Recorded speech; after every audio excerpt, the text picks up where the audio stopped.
Hi, welcome back to the Waistline Podcast, the podcast for people who want to lose weight, are losing weight, have lost weight, gained weight, say the word weight, think about weight, anything to do with weight. How many times can I say weight? At least one more time. It's about weight.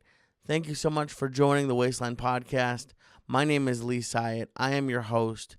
Thank you for listening and watching. It's great to have you. I'm so excited we have a great episode this week. Honestly, I've really enjoyed every episode we've had. Thank you for the comments about Mike last week. We're growing. We're getting bigger. We're getting skinnier, but the podcast is getting bigger. So thank you so much for that.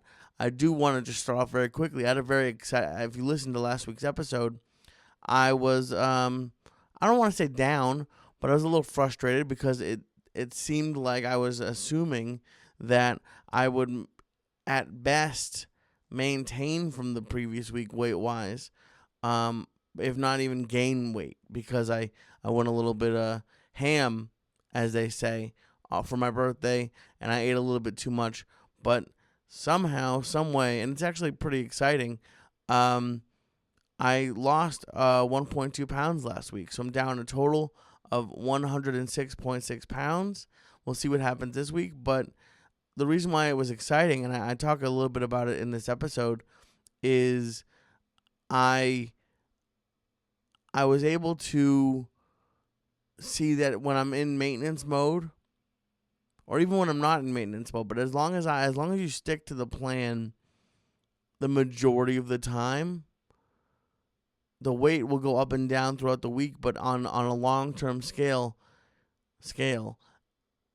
you'll lose weight. You'll do fine. So, especially when I'm in maintenance mode and I'm able to eat a few more calories than I'm eating now while I'm in losing mode, it was encouraging to me, because something that I worry about, and I think a lot of us probably worry about when you're losing weight, is, okay, I'm being strict now, I'm being very good, but what's going to happen when I start being a little bit less strict?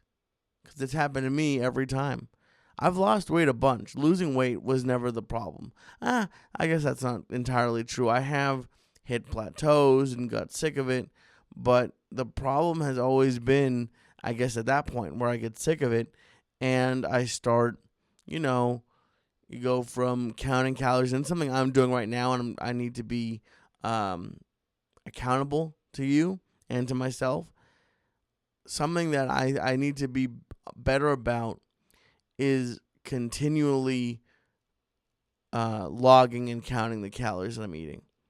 The problem that I'm having right now is I pretty much know what my calories are, because I have fairly similar things throughout the week. The one on Tuesday nights, the night this comes out, I have a little bit of a treat, and then the rest of the week, to varying degrees, I'm good, and then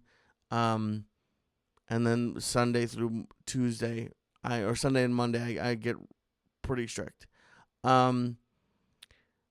I've noticed over the last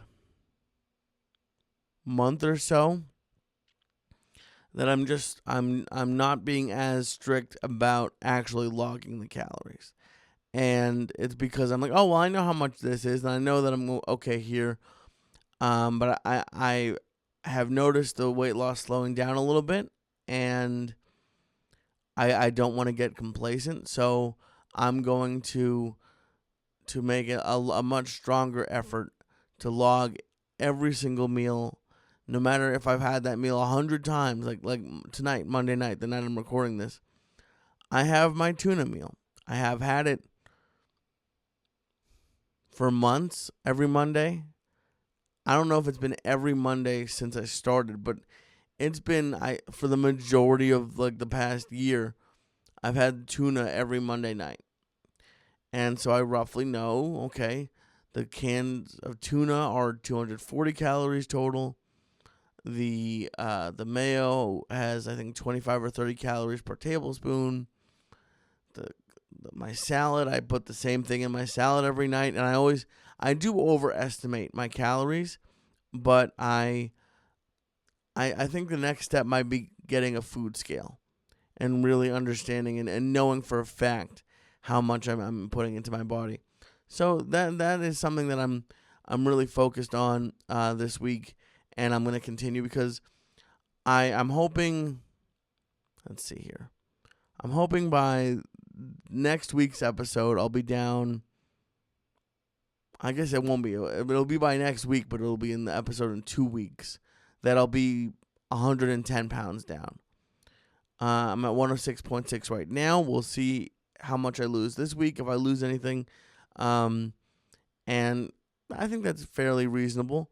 But I just want to keep going with the small goals. Obviously, the next big one is I need to lose about another 28 pounds to get under 200. So that'll be pretty exciting when I hit that. But I like the small goals to keep myself on track. And I need to keep myself on track because I just started dating someone new. And she's been extremely supportive, is the word I was looking for. Isn't saying, oh, let's go get pizza. She's been great about it. But, you go out to eat a little bit more.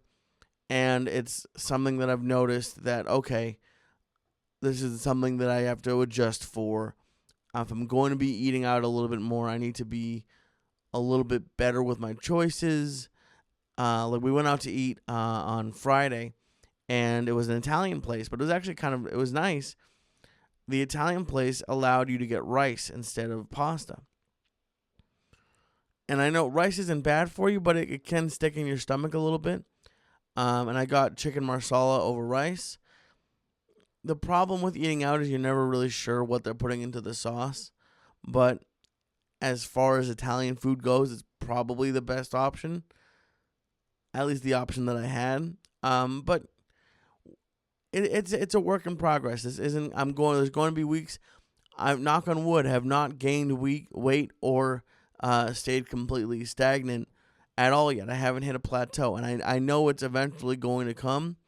But I'm doing everything that I can to combat that. I'd really prefer not to. And that is really related to who we have as a guest this week. I have a very fun, informative guest this week.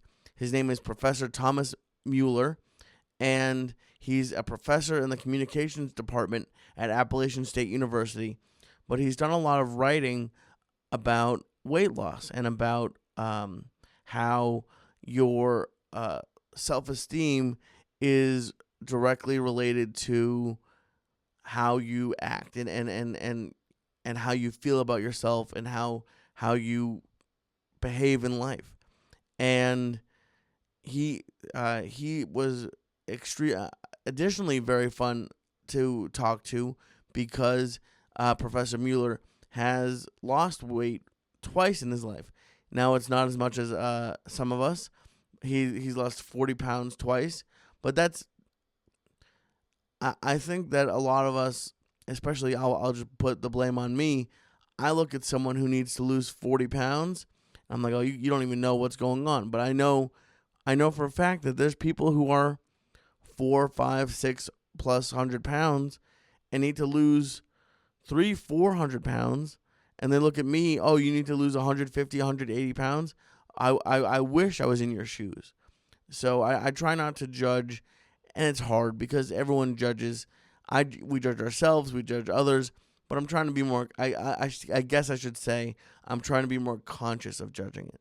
So it was wonderful to talk to Professor Mueller, had a lot of great insights, and I really do think, as I said to him, and I've said on here countless times, the mental aspect of losing weight is by far the biggest for me.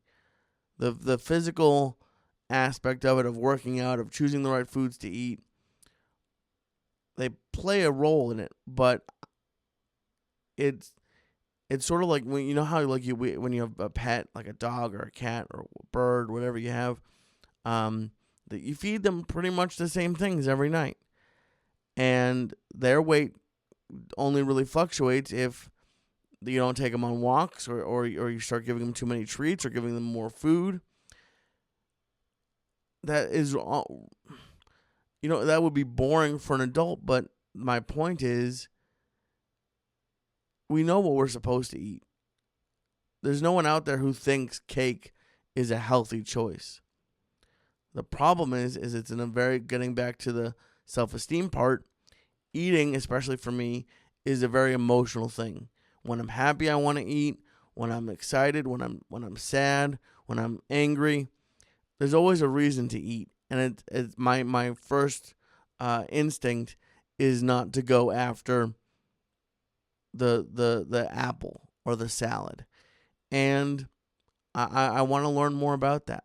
So that's why I'm very happy to have Professor Mueller on the show. You can go, he doesn't have a Twitter because he's smart, but he does have a website. His website is profwriter.com. If you go to amazon.com and put in his name is, like I said, Thomas Mueller, Mueller. He's a PhD and he has a master's degree. He's written a bunch of books about weight loss, and there's even one, I think it's like the Skinny Book for Fighting Fat. He's written a book about the psychology of losing weight. So if you're interested, and I think you will be, go check him out, Thomas Mueller at profwriter.com, and then also on Amazon. And it was a great talk, so I'm very excited for you to listen to it. I do want to thank our sponsor for this week. Our sponsor for this week is Dive Bar Nutrition. Do me a favor. Go to divebarnutrition.com. Check out all of their amazing products. And Dive Bar Nutrition makes caffeinated protein bars that help everyone, you maximize your day. They have great flavors. This one is one of my favorites. It's called Dump Truck Brownie. It's a chocolate brownie flavor. And listen, when you're trying to be healthy, maybe you can't have a brownie, but you can have a Dive Bar Nutrition Dump Truck Brownie bar. It only has 220 calories, has 16 grams of protein, and 90 milligrams of caffeine, which is the same amount of caffeine as a cup of coffee. And it's helping me get rid of diet soda because I'm trying to cut down on that. But everyone trust me, we're all adults here. If you don't have caffeine, someone's gonna get hurt. Who was that? That was Russell Peters. Someone's gonna get hurt real bad. We all need our caffeine. Let's be adults. And the Dive Bar Nutrition bars are a great way to get that. Go to divebarnutrition.com and use code LEE to get 25% off of your order. That's 25% off of your order. It's 5% more than they give to anyone else. All of their other deals you'll find are 20% off. Phil really was great and offered 5% more to all Waistline listeners. So go to divebarnutrition.com and use code LEE at checkout. I can't help you on gift cards, clearance items, or supersize upgrades. Everything else, though, and every time you use it, you might say, oh, Lee, I already tried the bars and they're delicious. Can I still use the code? Yes, you can. Every time you order, you're going to get 25% off of your order when you go to divebarnutrition.com and use code LEE. So thank you so much to Dive Bar Nutrition, and thank you to Thomas Mueller, Professor Dr. Master Thomas Mueller, for coming on this week to the Waistline Podcast. But I really enjoyed following your Waistline content, and that I'm sort of passionate about that sort of thing, and I've written about it quite a bit. So I'm glad you would like to talk a little bit, and I have some observations too, if that's okay. I would love to. And do you mind if I ask before we get started how you found it? Oh, I follow, probably, the church from way back when. Okay, you did that. That's amazing. That's very funny. Believe me, and I'm not into all the different content, nor do I have expertise, but I followed it, and then I tracked what you were doing, and then I tracked about, your content, and then I saw you start building this thread on weight loss. Right. And that, and plus what you've done and, the success you've had, but also some of my observations, and I like to work quite a bit in the psychology of things. Right. And you know what? That is honestly one of the main reasons I was excited to get your email, because I only really like with weight loss. It's sort of like you're by yourself. Like it's not something like a lot of people like to talk about, or at least I didn't want to talk about with people. And in doing the waistline, I've like it really has reinforced that like it's all mental. Like there was, and that's something I talk about with my brother, who's I don't know if you follow him on social media. He's huge compared to me, but he's in the fitness expert, and it's almost, and I don't say this to be mean to him, but it's sort of a weird thing that his profession needs to exist, because like there's no secret. You eat less and you move I hate working out, and I'm a lot more active than I used to be. Yeah. Like there were days that I would do like under 1,000 steps probably. But now, like, I'm walking a few times a week. I'm doing a couple kettlebells, but it's basically the bare minimum of working out. And I'm almost trying to prove a point, because I think the reason why I started this podcast is there's people who are like, they're maybe 20 pounds overweight, but they've always been active. And I come from I'm a type of person who has always been overweight, doesn't like being active, doesn't like I like the good, like it's like not last night, for example. It was actually kind of it made me feel good in a weird way. I had a comedy show, and I ended up being out until like 12:30 at night. I hadn't eaten because I'm on this OMAD thing. I'm trying to be good on it. And because I had to be out late, the place where I was going to get food was closed. I didn't have anything quick at the house. And old me would have gone to fast food and destroyed it. Like 3,000-4,000 calories. Mm-hmm. And not to mention probably stopping at 7-Eleven for candy. Yep. And I was on the phone with my girlfriend on the drive home, and I literally it's a newer relationship, and it was actually kind of a cool thing that she did. For like the entire hour ride home, I had her going through the McDonald's and Wendy's nutrition calculators, and we like I figured I was like, okay, well, how many calories are in fries? And I was like, okay, well, I can't get fries, and they're gonna be bad anyways because they're gonna be cold or stale. And I ended up I went to Wendy's and I got a grilled chicken sandwich with no sauce and a spicy chicken sandwich with no mayo, and that was about 900 calories. And then I had some chips at home, but that was less the calories than the fries would have been. I had carrot sticks, and that was it. So I stayed in my calories having fast food. So it's cool, and that's what I really want to get into. It's cool to see my mindset change. It's not even changing, because I still wanted the fast food. Oh yeah. But at least I was like, I didn't like succumb to like my like negative thoughts. And I want to we're jumping way ahead. So we're going to get to that in a minute, but I want to introduce my guest this week, and it's Professor Thomas Mueller or Mueller. Well, I say Mueller. I think okay, Mueller. Thomas Mueller. And you're a PhD professor at Appalachian State University. Yes. Can you tell me what your PhD is in? Yeah, it's in. It came out of University of Florida. Okay. It was the College of Journalism and Communication, and my dissertation was on the individual versus team sport experience. So what aspect? Well, just if you take. And I do have a big fitness background. I'm a prior ultra runner and other things. Oh, wow. So I looked at the solitary being of an ultra runner, what's that experience of sport? And then I did something radically different, a motorsport rally car racing team.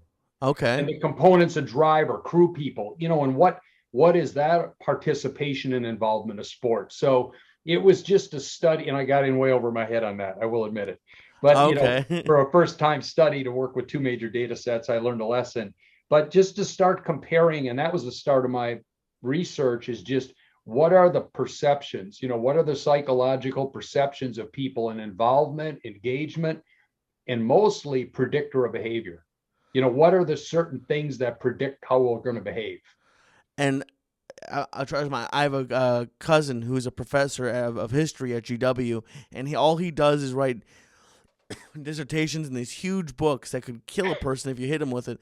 So I hate to ask you to summarize your findings for a dissertation, but what roughly were your findings?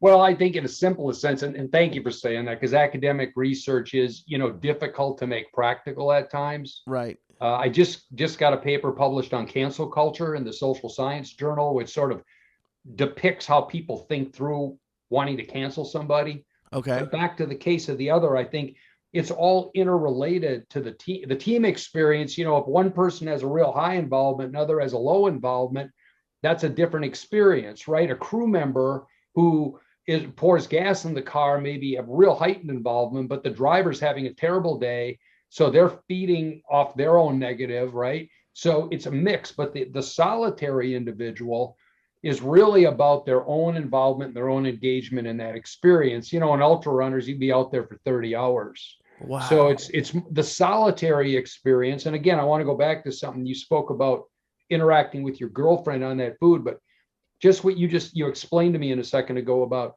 choosing that meal. Look at the consciousness that went into that.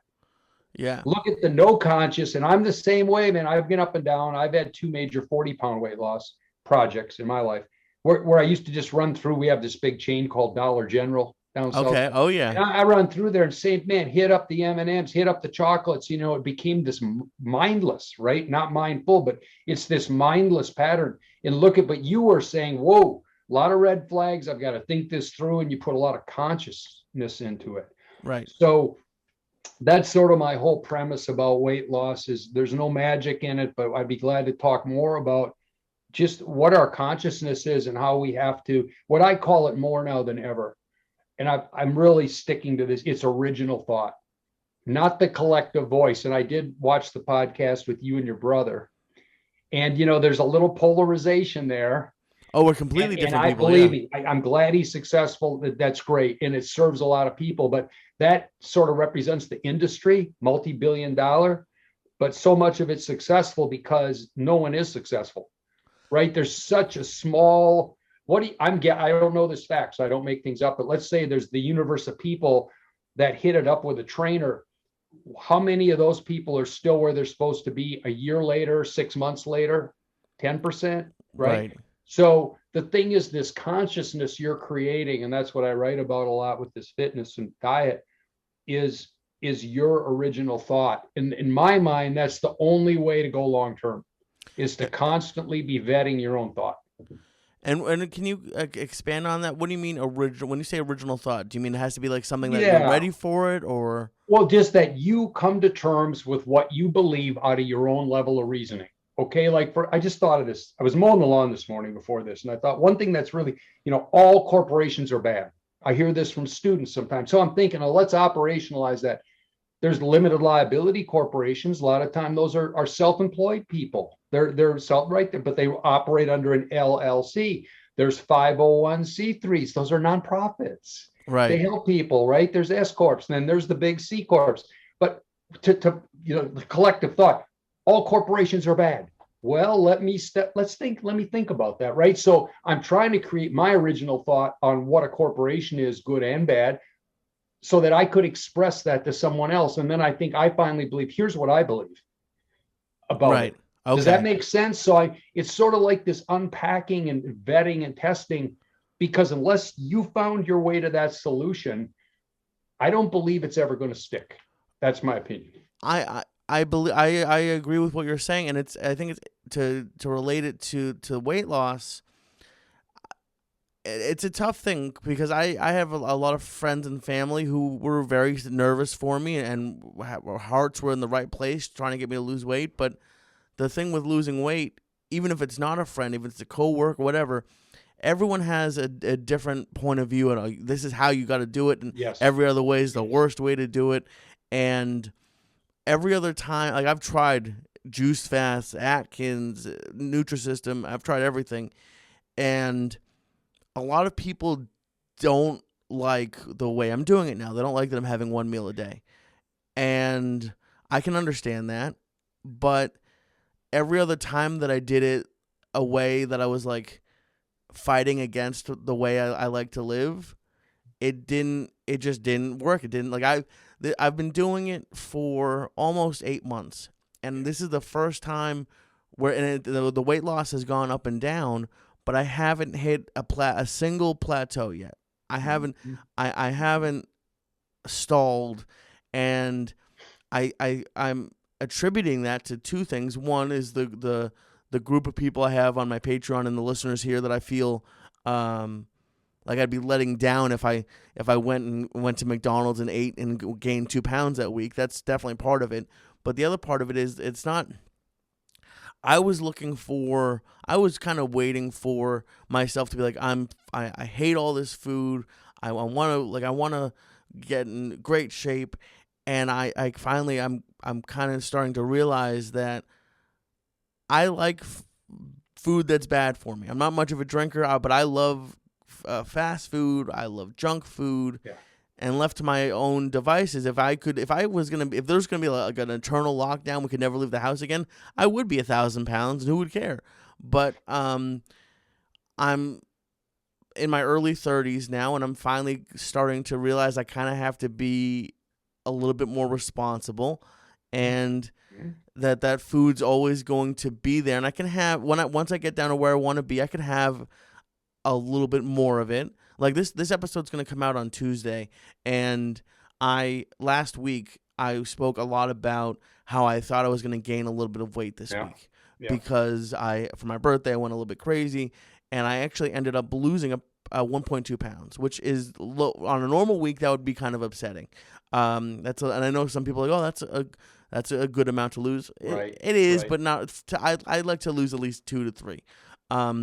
But what it really showed me was that even though there were like probably 3-ish days at least that I wasn't really great on my diet, the fact that I stuck with it and was good with it for the rest of the week, I could still lose weight. So it showed me like that I can still, because I think with the other diets that I've had, every meal's small. Every meal I'm trying to eat the boiled chicken and the broccoli, and it doesn't work for me.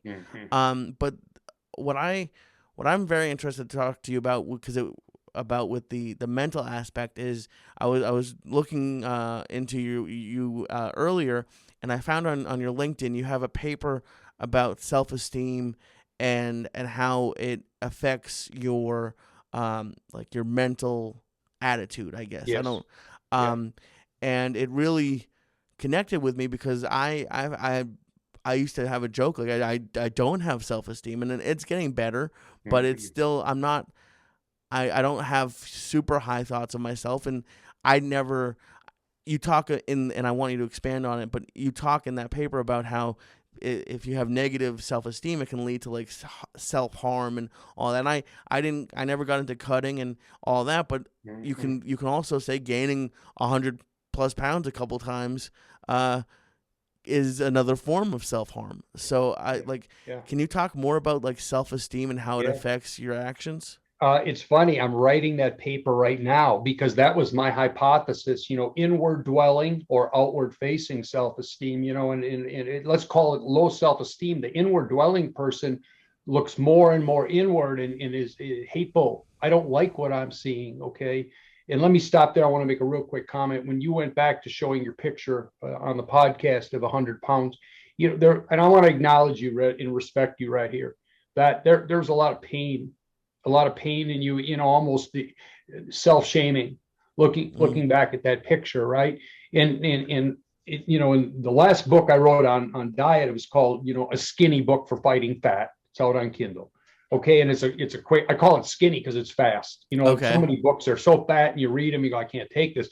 This is bang, bang, bang. But, I thought in there's this thing I love telling people, and I want to tell this to you. When you think about this, and you may or may not perceive this, but it's self-esteem related. I am fat is wrong. You're not fat. That's not, I have fat. Right. I have fat. There's this alien thing that's in my body, remember? And then there's visceral fat that's in around our organs. I like to picture this as an alien thing we don't want it there, but it's not our identity, versus owning I am fat. Don't ever own the fat. It's just something we've got to deal with. So it's that psychological disassociation with that identity. And I'm not saying that's you, but I can tell looking back, you still are connected to the former you. Oh, 100. Yeah, it, Yeah. it was the vast majority of my life. I've been Yes, significantly overweight. right. But just, again, respect and acknowledgement of that pain, and to tell you that you're not fat, you're not. It's something. It's this thing that's become on you, almost like a big fat coat you want to take off, but Right. that's what it is, and it's not you. So that's the inward dwelling. How you sort of perceive yourself, and then outward dwelling with low self-esteem. I think that's people that lash out at others. Mm-hmm. Those darn keto people, and why, just anything that lashes out at the other. That's Mm-hmm. that's a compensation, trying to build yourself up to something better, trying to bring down others. But it's sort of this communicating out, where I see you looking at the former self, and there's almost this negotiation going on between who you are now, 100 pounds lighter, so much accomplishment, but yet, man, I can't let go of that identity. Right. Does that Uh, make sense? So yeah, that's the inward dwelling, I'll, outward I, facing. I'm 100% inward dwelling. That's it's that describe me to a T. And like, why in your, like, how are you doing this research? How are you coming up like with these hypotheses and like proving how this affects people? Yeah, the paper we did, I do these all with my research classes. I teach research, and we do it together. And then the students and I pull the data and practice, and then I write papers afterwards. But we did, first of all, we do interviews with people, like focus groups, but we do them one-on-one. The students do them, and we try to collect themes of self-esteem in this case. And then we put those themes as statements in the survey. And Okay. that's how we measure that and get data. But man, we interviewed people right during the heart of the pandemic lockdown. So I'm calling this sort of the pandemic paper, modern self-esteem. And it's amazing to me how many people are reflecting on how they're perceived by others. Mm-hmm. One person said this, and it's a measure. I am a monster when I compare myself to other people. Wow. I'm afraid to let people know the real me because I'm afraid they'll leave me. Do you see the kind of things that are happening here? It's like people are terrified to let their express. So that's more crazy inward dwelling, and then we measure that against things like introversion, extroversion, Right. narcissism. And in one, not to get into a lot of statistics, but one logistic regression was, I am comfortable in society as it exists today. The number one predictor of that, 40% more likely to drive that, is narcissism in this study. Can you So explain that a little bit more? as at least by the statistics, over introversion, extroversion, narcissism drives people being comfortable in the society we're living in right now. So a Okay. narcissistic person, one that sort of thinks, wow, I'm somebody, right? They think highly of themselves. They do better in society today as it exists, right? Right. Right. Even introvert, extrovert, it was weird. Those didn't test as real predictors of being comfortable in society. That's in and when you say narcissism, is that necessarily a bad thing? Evidently not. Sometimes you wonder if that leads, if it's more, you never want to be a narcissist because that sort of puts you in above, but it's almost, is that part of healthy self-esteem? Or is society so messed up right now, pandemic and other, that we have to be a little bit narcissistic to survive? Right, because when you hear the word narcissist, you think like a serial killer, like a really terrible person. Yeah, But yeah. no one's just one thing. So like I think like is there like maybe like a level of narcissism that's healthy? Yeah, I mean, it's all measured on a scale. And if you look at the measures inside that narcissism that we used in the survey, a lot of it is really like putting yourself ahead of others a little bit. Right, Um, Maybe you really don't care that much about other people's problems. right, That might be narcissism. So I don't think it has to be this super evil murdering person, but yet it's somebody who does think a little bit ahead of them, about themselves, ahead of others, possibly. Well, I think one of the biggest things I keep seeing online these days is, and I'm not great at it, but like, not that you can't care about what people think and say, but you do have to sort of, I think they call it like self-care. Like you can't obsess about, and something I struggle with is is this person going to be mad at me, or I have to do this because they're not going to like if I do that. Right. And Right. I think I wish I had a little bit more narcissism in a weird way. Yep.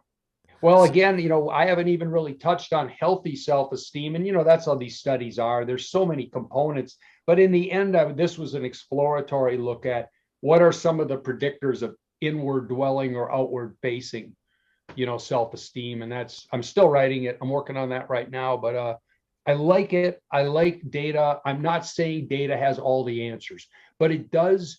By the way, I want to make sure I said this. There's a couple of researchers, and I believe it was Donald Shaw and Max McCombs, 1972, I believe, created a theory called framing and agenda setting. And bottom line, the essence of that was we don't tell people what to think, but we tell them what to think about. Right. Okay. So I'm not even, that's sort of me. I mean, in my weight loss planning, trying to suggest things. I don't want to tell you what to do, but I would like to give you some ideas of things to think about that might help you build the psychology you need to be successful. And so can you get into that? How? Because I know you said you lost 40 pounds in your email. You said once, but now I guess twice. So are you doing something unique when you're losing weight? Like you said, weight loss planning. Like how are you doing it? By the way, good point. One is, you mentioned I'm not much of an exerciser. So what? You know why? Because as I get older, and by the way, I'm 64. Wow, you don't look it. I'm cranking at 64. So maybe I can tell you, hopefully my programs work a little bit because I'm on the long view, but I'm 64. And what I think about as we go through all this is like what you did. You're very conscious of calories. Okay. Yes. And it's not a perfect science, but I use a little app on my phone. You can choose many, they're free. And I don't think I missed a day in years and years and years. Not perfect, but that's my psychology.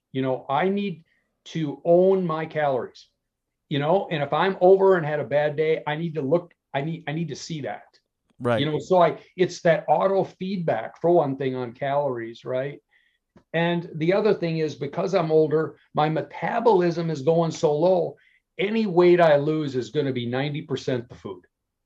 Now, wow. Okay. In my even for you, you could exercise in your 30s. And back, by the way, when I was a younger man, I was on the bicycle 4 or 5 hours at a time. I've run 100-mile races. I had huge base. Then, yes, I can crank off a ton of calories and lose weight. Now I walk, I ride bikes some. Every morning, something I used to listen to the news, but it was too unsettling. So, I'm going through this other huge issue in my mind with my faith and Christianity. And I wrote on that recently too. Same thing, original thought.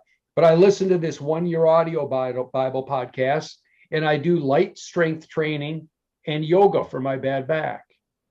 But I have these patterns, but I'm saying I need that for health, but that's not getting the weight off, So what I've done is, usually when I'm cutting, who is the young 17-year-old you had on, Mike? Yes. Yep. Hit me, boom. 1,500 to 2,000 a day for a young guy. That's really low. If I'm cutting weight, I'm around 2,000 calories a day. Okay. And then I'm doing whatever little exercise base. Now I'm eating up around 3. The hardest thing for me, and I want to get back to these psychology, and I call it demons or trigger points, are like these days you want to eat for a birthday. Right. Or, when I fall off. But my hardest point was losing. When I was on that path, I was so good. But when it was time to try to start maintaining weight, man, I can get off the rails. Yeah. Because all of a sudden I'm not tight. I'm trying, I need to eat a little more now. I need to eat a little more. And the demon is always there. I'm sorry, maybe for not everybody, but you mentioned it earlier. That demon to fall back in to eating the whole pizza, as you call it, is always there. Oh, so it's always there for me too. Right? I completely relate. Boom, first 40-pound loss was 1983. I just was way out of shape, too much alcohol, etc. And I remember I did that on baked potatoes and lean cuisine. Didn't have no knowledge back then, but I cut it.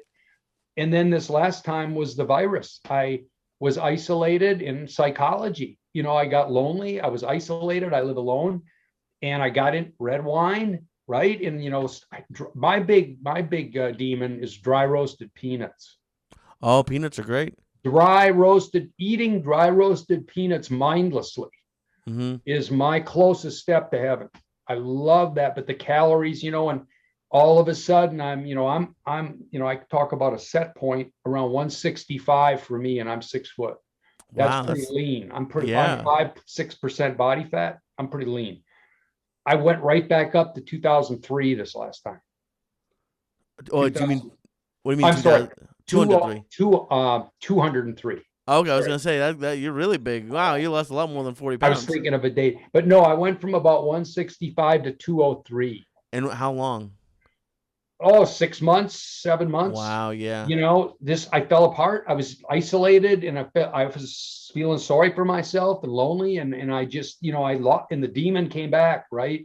And so then I had to start over, and this was into last summer, going up to the turn of the new year, and I guess it took me 8-9 months to get that 40 back off. Wow. So and how did you do it? Pretty much, I eat a lot of the same things every day, and again, I write about this in my skinny book for fighting fat. It's easy when you're easier alone because you don't have the family dynamics. I hear people, man, I'm trying so hard, but my wife's putting lasagna on the table and the rest of the family's having steak and French fries, right? I'm alone, so I eat a lot of I like basic cereals, like, Cheerios and oatmeal. And, I eat fruit, a lot of fruit. I should tell you that it's my choice, and I don't advocate this or push it. I've been a vegetarian for 20 years. Okay. So 20 years vegetarian. So fruit, I like roasted vegetables. That's my go-to for cutting weight. I make these big pans of roasted vegetables, any assortment with a light glazing of olive oil. Right. That's sort of my base meal for a lot of the meals. So since we're talking a lot about psychology, what was the thought or reason behind going vegetarian? I had a sports agency back around 2000, and I don't even remember the exact date. And I had a young employee, super guy, just super. And he and his wife were both vegetarian, and he didn't push it or anything. We just had these office discussions about it. And he was I looked up to him as a young person at the time, and he was healthy and had some good ideas behind it. And I just thought, that makes sense to me. It seems to make sense. And I just started. And then it became a discipline to me, because I thought, every time I make a choice like you did at the restaurant, I've got to make a pretty hard choice. A lot of times there isn't even anything I can eat, barely. Right. But again, back to psychology, that keeps my consciousness aware of what I'm doing and why I'm doing it, Have you had any slips? Have you just gone had a bad day and had a burger? Never. Wow. I hear I eat a little fish, like once in a while I like a sushi roll. Okay. And I eat a little dairy, and once in a while I'll have, I love huevo ranchero. I love having a little, right? So a little bit of egg, a little bit of cheese, and some fish every several months maybe, but no, that's it. And how do you, getting back to original thought and making all these choices, and like let's do it for you. When you made the choice to stop having the peanuts and the red wine to lose the 40 pounds, did you did it just, for me, I feel like it just happens one day. Yeah. I don't feel like it's I've tried to lose weight, and that's usually when it to relate it to comedy, whenever I try to write a joke, it usually doesn't work. When something happens to me that's funny, that's when the joke works. Mm-hmm. So with weight, is there a way for someone out there to make that decision, or does it really have to just come from a weird place inside of you? Well, let me refer back to someone most people have heard of, Lance Armstrong. Right. Probably won a lot of tours focusing anger. Mm-hmm. He's had a bad childhood. He's written about this in his books, and he's probably one of the best ever at focusing anger. And I think in a healthy sense, I have to get more and more angry about who I'm becoming. And, remember in those days, it was grocery delivery, because we didn't know if we were going to die in the grocery store from virus. Remember all that? So, I'm having the delivery come, and, it's pretty easy to check a couple boxes of red wine and supersized peanuts. And I just had to start using that and going, again, not to be negative to myself, but to start focusing that anger back into action. Right. I'm angry. I'm angry at myself. I'm angry at these choices. And then it. When you blow it and overeat, you've got that sick, bloated feeling. You go, what am I doing? Who am I? Right. So over time, I think I just focused that saying, I've done it before. I tell myself that a lot. Look, you know how to do this. You've done it before. You've got to focus and get back on track. And how do you get, relating this back to the self-esteem thing we were talking about? I would get mad at myself a lot, but it would lead to more. Yes. Oh, I'm never going to lose the weight. How do you switch that into like a motivational as opposed to, oh, I'm just, oh yeah, I am bad. I'm just going to get fat and I'll die in 5 years, whatever. To me, I mean, there's some things that we've talked about in my book. I call it trigger warnings. Remember that you hear about like university, there's something triggers you. And, one thing is just the behavior each day, because I'm not a fan of cheater days for food. You see these diets, cheater days. But remember, we are fragile psychological beings. Yep. We will start immediately rationalizing after a cheater day what might be a little bit leaning back into that behavior. Most of us have that demon. So cheater days to me are always an opportunity to fall down and fall apart. And I think a lot of the same for me personally comes from exercise too, and by the way, of any form, even if it's, I walk 3 times a day, 3 miles a time during a lot of that weight loss. Wow. Just, I had to get out of the house because you know what house time is. Yeah. Eating time. Yep. Sometimes I just, again, a little bit of anger, got up and went out the door. And I just did a ton of thinking, then I walk and I listen to podcasts and think, but I'm trying to build this psychology of what's going on here. And maybe that was my best defense. And it's not hard, I'm just walking, right. But I had to break my behaviors, and sitting around at home, inward dwelling self-esteem going down, then the food's going to go in the mouth. Right. And I'm hoping people listen to this far in many years when the pandemic is a distant memory. But when you were talking about the interviews you were doing about during the pandemic, I'm wondering how much, honestly, like virtual working with the cameras played into it, because something you mentioned, the podcast that I was on earlier, the church. Towards the end of it, I wouldn't even put myself on camera, and a large part of that was because I just didn't like the way I looked. And with Zoom, it's really it's like right in your face, and like sometimes you don't realize how big you've gotten, but it's kind of hard to. Yeah. If you're looking at yourself and your head's too big for the screen, it's like, oh, I really gained. Like, how much do you think that played into people's self-esteem during the pandemic? I wrote about that on LinkedIn just shortly. As frankly, I said I'm watching myself devolve. I'm watching myself get big. As I look in the screen. By the way, we have a lot of students now. I teach a lot online, and that out of 20, you might have 12 with the cameras off. And it used to be, well, get those cameras on. Now we're thinking, what's going on there? Do we really need to push people to have the camera on? Just what you said, self-esteem, the way they look. So I did so much of that internet. You did too with podcasting. I did it with constant meetings and classes, and clearly that was part of the whole isolation thing that got me into the wine and peanuts. Right. And I'm transparent here. I'm no superhero. I'm doing pretty well for my age, but I fall down on this stuff. And just one quick story. I had ice cream. I'm an ice cream addict, and I had ice cream off limits for months. And then I got home here, bike riding with my brother and my nephew. Well, there's the local soft serve. Let's stop. And, trigger. Yeah. I just had to fight back. I was banging it every day. It didn't take long before I'm banging the ice cream parlor every day, getting in there.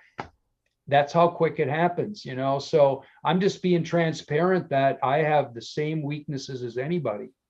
And do you have any tips for people who might have gotten off track or are looking to start dieting, like how any like exercises or anything you can like look for, like, oh, if you have a negative thought, do this, like any mental or Yeah. psychological tricks? Well, first I'd back out of first of all, and this is painful, put it in my book, is you got, and it's going to hurt, but diary all your, go back over the day or two before and write down everything you think you ate. You've heard of this before. And then even keep eating like you are and write it. Don't not cheat, write it down and then total up the calories. Yeah. And, then the other big one, this, and it shows in your app, it's fat, carbohydrates, and protein. You got to decide, original thought, what do you think is right or wrong for that? But after you see that and own it, and it's painful, to really maybe recognize you're 6,000 calories a day is not unusual. If you're in the pizza, hamburger, or whatever world, start over from zero and start, what am I going to reintroduce? What will I reintroduce? Ground zero to my diet, and then build. And I think it's an interesting, or it's sad what the brain can, like, you can trick yourself into, because I knew I wasn't eating healthy going to fast food. Yeah. I wasn't that delusional, but the thing with, like, I use my Fitness Pal. I don't they're not sponsoring. I would love if they wanted to, but it's like, even something that I fell into for a couple months with this is I would still log in almost every day, but I got to the point of my diet where I pretty much know what my meals are. I know what I can have roughly, but that led to me not really putting it in. And when I'm really good about logging everything, it is surprising how many calories are in peanut butter or peanuts. They tell you peanuts are good for you, and you have a handful of peanuts, and that's 150, 200 calories, and it's hard to like really, unless you really see it, it's hard to like put it in your brain that you are really eating that much. Yeah, and you don't want to own it. In the worst danger in the world, and again, we know calories, 3,500 calories is roughly a pound, not perfect. But if you continue to own calories and put it in your app, you can't run away from it. And, I could bang out a jar of peanuts, no problem. Every night, right? So, I mean, this is how it goes, and you just can't do that if you're going to be trying to lose weight or work on your project of health. So that's it. And then the other thing I think about, I'd like to add in, and a lot of this to me, I believe it's momentum. A lot of this, even putting in the app, it's that same action again and again and again, because all these actions reinforce your psychology of good behavior. Right. Okay. And I put in my books, I've all said this, I have for you, and your brother probably get mad at me right now, I have the best fitness program ever created in the world. Okay. And I can sell that to you every day, all day long. And you know what it is? It's the one you keep doing. That's all it is. It's the one. I don't care how meager it is. And I always tell people, set what you would believe to be the minimum every day. And that may be for you, maybe I want to walk 10 minutes a day or 15 minutes a day. That's a real reasonable, maybe for you. And you know what? Don't ever miss it. Yep. Don't ever miss it. That's and it's the momentum. It's the momentum of things. And people go, well, that's not enough for a trainer. I use resistance bands, or I want to make one pitch here. They're not sponsoring me. I have a Total gym at home, which I bought for $50. Remember Chuck Norris? Okay. Yeah. I have one for $50 I bought used. I put all kinds of replacement parts on it. In my mind, and I got my YouTube channel is Prof Writer. I've got an old video on there on my circuit for 20 minutes a day. It's great. And it really makes me pretty toned and fit. Now people say that's not enough and you're not doing big reps, but I'm doing it every day for years. Right.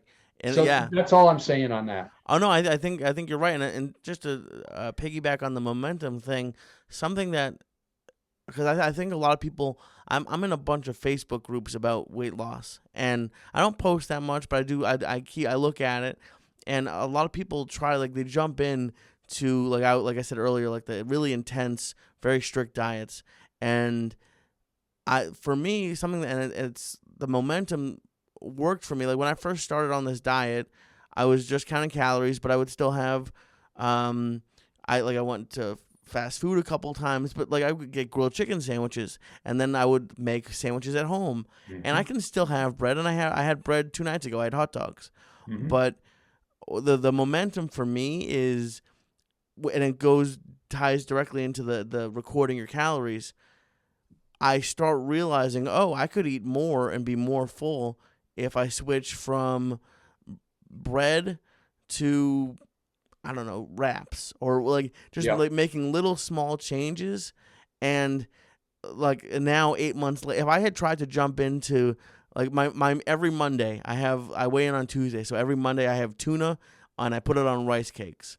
When I first started, I was having tuna sandwiches, and then I was eating tuna with chips. And now it's on. If I had just started with the rice cakes, I would have hated it. But now the momentum, and I see that I get to have more, and it's less calories, and I lose more weight. It's like that for me. That momentum for me has been very helpful. That you don't have to like, as long as you just start with something, you'll slowly start making those changes, and it'll move you. It'll let you do this for longer. Right. And think you're so conscious. I can hear it in what you do. What the value in calories is a product. Now, there's calories, and then there's the quality of those calories. Right. Right. So, but again, with repetition, you're just, and if you eat a lot of the same things, you're going to know if you're good or bad. Right.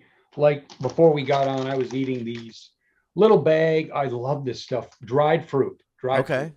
But now a lot of people would say, well, that's not exactly a terrible thing to eat. But this is 700 calories a bag versus that's 7 big pieces of fruit if I would just eat bananas or something, right? Right. So it's all about, like you said, what's in it and what's not. And, I wanted back to the original thought. I follow one individual, not anymore, but I know he's built a whole business and industry for himself around no sugar, no grain. No sugar, no. And sugar's a terrible, terrible, evil product. Many believe that. There's another person I follow that's massive. He pours cups of sugar in his smoothies and just rants about how you've got to put all the sugar in your body. And he's arguably pretty darn fit and thin. Fruitarians tell you you should eat 40 bananas a day. So all I'm saying, or protein manufacturer will tell you a lot of times a gram of protein per pound of weight. So they want you, taking a couple 100 grams a day. Right. The vegan will tell you protein's way overrated. You'll get plenty in beans. They may be at a few 15, 20 grams a day. So whatever you want to track, but think it through and then say, look, here's where I fall in on this. Here's what I want, because in my mind, anything you buy onto, a lot of my worst decisions in life, and I don't blame anybody, it's because I didn't rationalize it and reason it myself. That's one of my, frankly, religion problems that I'm deconstructing now and writing about, is that I didn't do it through original thought. Right. So it works in everything. That's, I'd promote it for every part of life. Yeah, I think that original thought is a great way to put it, and a great thing to just, you can't do things for other people, and you can't do things the way they want. You have to do what works for you. But Professor, this has been, I really appreciate you reaching out. This has been an amazing call, and I'd love to have you on again. Where can people find your books and your writing? Yeah, well, the books are on Amazon. If you don't mind, let me run them through. I'd love to, yeah. Okay, the book I just recently wrote on Christianity is called Rebooting Jesus, The Free Thinker's Guide to Christianity. That's Amazon. I also have Mind Over Diet, Psychology, Food, Fitness, and the Art of Self-Negotiation. That was my original, more detailed book on this. Right. Recently, I wrote just a short Kindle book. Again, I mentioned that, a skinny book for fighting fat. Okay. Then one more book. I'm not a fiction writer, but I did write a piece of fiction. I believe it's Faith, Forgiveness, Feeling Free from Food. And It's a story about our food addictions as an illicit love affair. Oh boy. How we want to get out, but we can't. We keep going back to that lover. We know it's dangerous and not good for us, but we return to it. So I wrote this fictional story about an individual who, and hopefully there's a saving, redemptive point at the end. Well, I'll definitely check all those out, and your name will be in the description. But it's Thomas, and Mueller, Right. Look for that on Amazon. Do you have social media accounts? Well, I do LinkedIn by my Thomas Mueller on LinkedIn, and then I Okay. have a YouTube channel, and it's Prof Writer, 2 words, PROFWRITER, Prof Writer. And it's sort of a mix of academics, but there's some fitness things in some of my mountain biking videos and stuff in there too. So Very cool. Well, thank you so much for coming on, and I look forward to speaking with you again soon. I'd like it, and I want to thank you again and commend you for what you're doing on this journey and tremendous work. I really mean that, tremendous work on your progress. Well, thank you so much. Okay.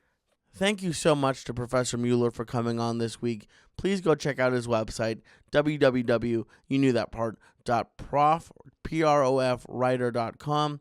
Check out all of his books on Amazon and just say hi. Tell him you heard him on the Wasteland podcast. It was amazing to talk to him.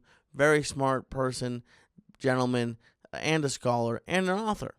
Great guy. I loved having him on, and thank you for listening. I love that I get to share my weight loss journey with you, and you get to share it with me. And by the way, I'm probably this is August 3rd when this comes out. Probably the end of this month, early September, I'm going to start doing some more interviews, listener interviews. So please email me, wastelinepodcast@gmail.com. That's wastelinepodcast@gmail.com. I would love to talk to you no matter where you are in the weight loss journey. I'd love to have you on, so please email me and be on the lookout. In the next 2 to 4 weeks, I'll be putting out an email and request for some more listener calls. I love all of you, and thank you so much for listening to the Wasteland Podcast.